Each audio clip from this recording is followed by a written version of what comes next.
ప్రేమగల తండ్రి, మహోన్నతుడైన దేవ, భూమి ఆకాశములకు సృష్టికర్త అయిన యేసు ప్రభువా, ఈ యొక్క ఉదయకాల సమయంలో మా ప్రభు రక్షకుడు మీ ప్రియ కుమారుడైన యేసు ప్రభువారి పరిశుద్ధమైన మహోన్నతమైన సూర్యోదయం మొదలుకొని సూర్యాస్తమయం వరకు పూజించదగిన నామములు నాయన ఈరోజు మీ సన్నిధిలో చేరి మిమ్మలను పూజించటానికి, నాయన మీ సన్నిధిలో మిమ్మల్ని కనపరచటానికి రాత్రంతా కాపాడి భద్రపరిచి మా ఆయుష్ని మా దినాలు పొడిగించినందుకు స్తోత్ర.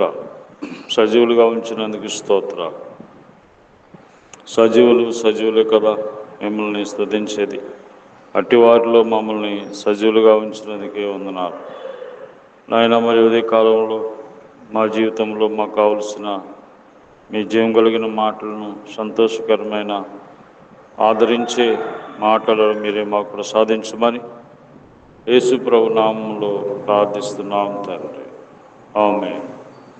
ప్రభువా నీవే నమ్మకమైన సామర్థ్యుడవు, ప్రభువా నీవే నమ్మకమైన సామర్థ్యుడవు, ఎంతో గొప్ప అద్భుతమైన ప్రశాంతుడా దయాళుడా, ఎంతో గొప్ప అద్భుతమైన ప్రశాంతుడా దయాళుడా, ప్రభువా నీవే నమ్మకమైన సామర్థ్యుడవు, ఇహపరమందు నివసించువారు నీ నామము నామకరింతురు, ఇహపరమందు నివసించువారు నీ నామము నామకరింతురు, మహిమా పరతురు దేవుని, మహిమా పరతురు దేవుని, అంగీకరించు ప్రతివాని జిహ్వా నీవే క్రీస్తువనుచు, అంగీకరించు ప్రతివాని జిహ్వా నీవే క్రీస్తువనుచు, ప్రభువా నీవే నమ్మకమైన సామర్థ్యుడవు, ఐగుప్తు నుండి విడిపించిన వారిని నలువాది వత్సరములు నడిపించితివి, ఐగుప్తు నుండి విడిపించిన వారిని నలువాది వత్సరములు నడిపించితివి,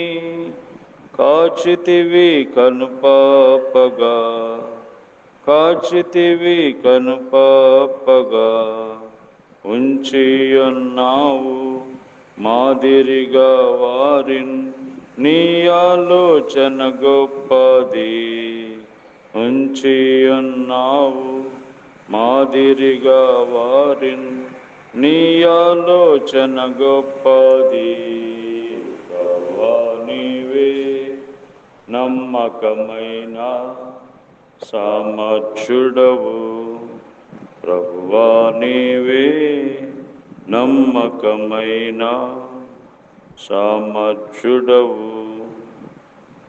దేవుని పరిశుద్ధ గ్రంథమైన బైబిల్ నుండి ఈ దినము యెషయా గ్రంథం 41వ అధ్యాయం 10వ వచనంలో దేవుని వాక్యం ఈ విధంగా తెలియజేస్తూ ఉంది.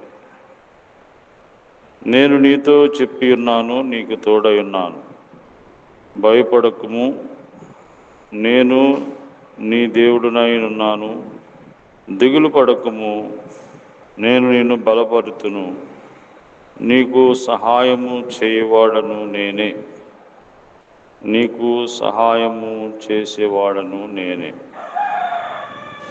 దేవుడు తన ప్రజలైన వారితో తనకున్నటువంటి ఆ సంబంధాన్ని చూపిస్తూ దేవుడు వారికి సహాయం చేసే దేవుడుగా ఉన్నానని, భయపడొద్దు అని, దిగులు పడొద్దని దేవుడు జ్ఞాపం చేస్తున్నాడు.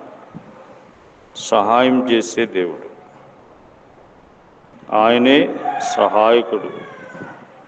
ఆపత్కాలంలో నమ్ముకొనదగిన సహాయకుడు ఆయనే.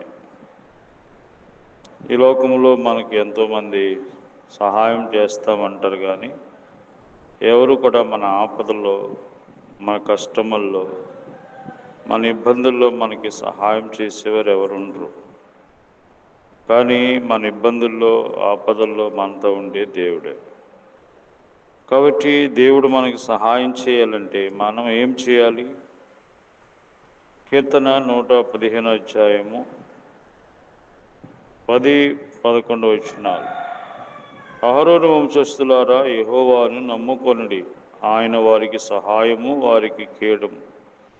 యెహోవా యందు భయభక్తులు గలవారులారా, ఆయన యందు నమ్మిక ఉంచుడి. ఆయన వారికి సహాయము, వారికి కేడము. నమ్మిక ఉంచిన వారికి దేవుడు సహాయం చేస్తాడు. దేవుని యందు ఎవరైతే నమ్మకం ఉంచుతారో అలాగ నమ్మకం ఉంచిన వారికి దేవుడు సహాయం చేస్తాడు. నమ్మకం లేకుండా దేవుని వల్ల నీకు ఎట్టి సహాయము కలగదు. కాబట్టి దేవుని యందు నమ్మిక ఉంచండి, దేవుడు మీకు సహాయం చేస్తాడు. కాబట్టి నమ్మకాన్ని బట్టి దేవుడు మనకు సహాయం చేస్తాడు. నమ్మితే దేవుని మహిమను చూస్తాం. దేవుని నమ్మితే దేవుని కార్యాలు మనం చూస్తాం. దేవుని అద్భుత కార్యాలు, ఆశ్చర్య కార్యాలు మనం చూస్తాం. కాబట్టి దేవుడికి కావలసింది నమ్మకం, దేవుడి యందు విశ్వాసం ఉంచాలి. కాబట్టి నమ్మకము కలగాలంటే దేవుని మాటలు వినాలి. దేవుని మాటలు వినుట ద్వారా నమ్మకము కలుగుతుంది. నమ్మకము కలిగినప్పుడు దేవుడు కార్యములు జరిగిస్తాడు. రెండవదిగా కీర్తనల గ్రంథము 33వ అధ్యాయము 21వ వచనములో, మన ప్రాణము యెహోవా కొరకు కనిపెట్టుకొనుచున్నది, ఆయనే మనకు సహాయమును మనకు కేడుమునై ఉన్నాడు. దేవుని కోసం కనిపెట్టుకోవాలి. ఎవరైతే దేవుని కొరకు ఎదురు చూస్తారో వారికి దేవుడు సహాయం చేస్తాడు. కాబట్టి మనం దేవుని కోసం కాకుండా మనుషుల కోసం చాలాసార్లు కనిపెట్టుకుంటాం. మనుషుల కోసం కనిపెట్టుకుంటే తీరా వారు మనల్ని నిస్సాస్థితిలోకి తీసుకెళ్తారు. దేవుడు అయితే మనల్ని అలా చేయడు. కాబట్టి ఆయన మనకి కనిపెట్టుకున్న వారు ఎప్పుడు సిగ్గుపడరు. కాబట్టి దేవుని కొరకే మనం కనిపెట్టుకోవాలి. తర్వాత ఫిలిప్పీ పత్రిక 4వ అధ్యాయం 3వ వచనంలో, అవును, నిజమైన సహకారి ఆ స్త్రీలు క్లెమెంతుతోనూ నా ఇతర సహకారులతోనూ సువార్త పనులు నాతో కూడా ప్రయాసపడిన వారు కనుక వారికి సహాయం చేయమని నేను వేడుకొనుచున్నాను. ప్రయాసపడాలి. ఎవరైతే ప్రభు కొరకే ప్రయాసపడతారో వారికి దేవుడు సహాయం చేస్తాడు. ప్రభు కొరకు ప్రయాసపడిన వారికి దేవుడు సహాయం చేస్తాడు. కాబట్టి ఆయన విడిచిపెట్టే దేవుడు కాదు. కనుక నేను నీకు సహాయం చేసేవాడు నేనే.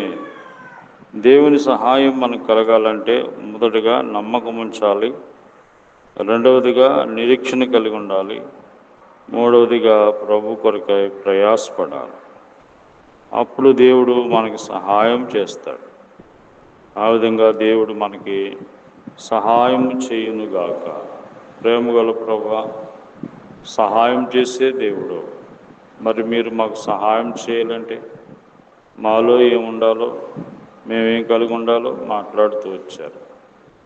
ప్రభా, మరి మేము నమ్మకము కలిగి ఉండాలని, నిరీక్షణ కలిగి ఉండాలని, ప్రభు కొరకే ప్రయాసపడాలని మాట్లాడుతూ వచ్చారు. ఆ విధంగా మేము జీవించడానికి మీరు సహాయం చేయండి. ఎంతోమంది సహాయం లేక బాధపడుతున్నారు. వారికి మీరు సహాయకుడిగా వెళ్ళండి. వారు నిన్ను ప్రార్థించు వారిగా సిద్ధపరచండి. మా దేశము, రాష్ట్రము, గ్రామ ప్రజలు, అధికారులు, అనారోగ్యస్తులో ఉన్నవారు అందరినీ దర్శించండి. చదువుకున్న వారిని దర్శించండి. ఈ విధంగా ప్రతి ఒక్కరితో మాట్లాడండి. దూరదేశంలో వెళ్ళిన వారిని, ప్రయాణంలో ఉన్న వారికి సహాయం చేయండి. జ్ఞాపకం చేసుకోండి. ఉద్యోగాలు లేని వారికి ఉద్యోగాలు దయచేయండి. పాడి పంట పొలాలు దీవించండి. జ్ఞాపకం చేసుకోండి. ఈరోజంతా మా అందరికీ సహాయం చేయమని యేసు ప్రభు నామములో ప్రార్థిస్తున్నాం తండ్రి. ఆమేన్. తండ్రి అయిన దేవుని ప్రేమ, ప్రభువైన యేసుక్రీస్తు వారి కృప, పరిశుద్ధాత్మ దేవుని అన్యోన్య సహవాసము ఈ రోజంతా మనకి తోడైండి కాపాడును గాక. ఆమేన్.